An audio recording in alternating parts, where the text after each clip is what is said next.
Hello guys, ito para to sa mga babae kasi kayang-kaya ng mga lalaki to. Gusto mo maglaba, kaso wala kang magamit na remote kasi ginagamit lahat. And then yung asawa mo, inuutusan mo nung last week pa, hindi pa rin nagagawa. Bakit? Kasi laging lasing, laging nasa inuman. So kahit wala siya, kahit lasing siya, nasa inuman, kaya mo itong gawin. So ihanda mo lang itong mga materials na to. So wire, bumili ka kung anong desired na haba ang kailangan mo. And then, bili ka ng outlet. Depende kung ilan ang gusto mo. And then, ihanda mo yung Phillips screw, cutter, tsaka electrical tape. So, buksan mo na itong likod ng outlet. So, ngayon, pag bibili ka nga pala ng wire, make sure na katamtaman lang. So, naaakma yung size ng wire sa amperahe nitong ating outlet. Okay? So kung hindi ka naman familiar at mga light appliances lang naman isasaksak mo, kagaya ng washing machine, ventilador. So kung makikita mo yan, kahit mga ganyan lang kataba, okay na yan. So hindi naman siya ganun ka-critical. Kung mapapansin nyo nga, yung binibili nating extension, ang ninipis ng wire, ang lalambot sa loob.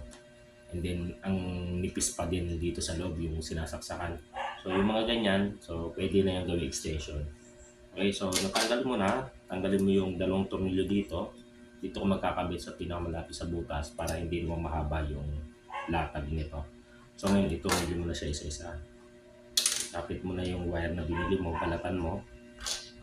Lagay mo siya dito, magkabilaan. Make sure na mahigpit yung pagkaka-screw mo para iwas kislap, para iwas shortage. So, higpitan mo lang. Yung isa pa, kabila naman.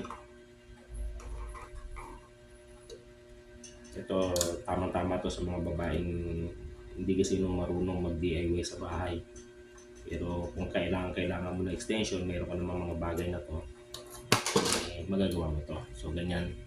So, hawakan mo dito, pilitin mong itulak pa gano'n para pumasok siya sa kanal. So, ngayon, meron siyang cover. Balik natin yung cover. Tornilyo lang natin siya, no?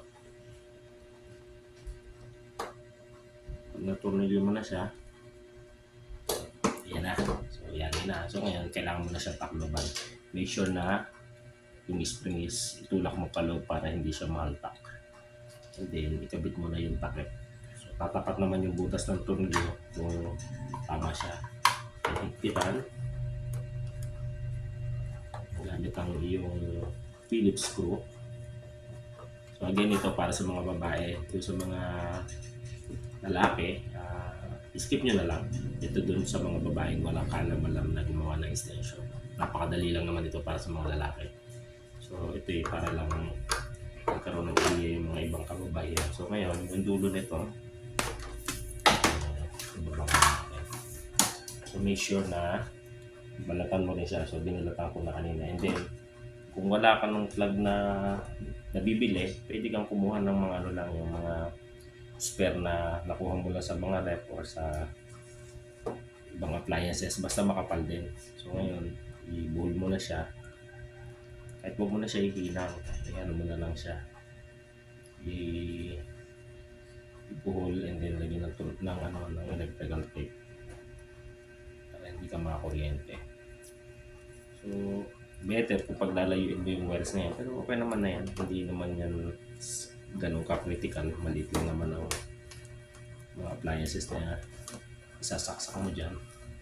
So, make sure na mabalutan ng gusto yung wires para iwas shortage. So, yung iba pinag-ihiwalay talaga yan, which is yun naman talaga yung standard.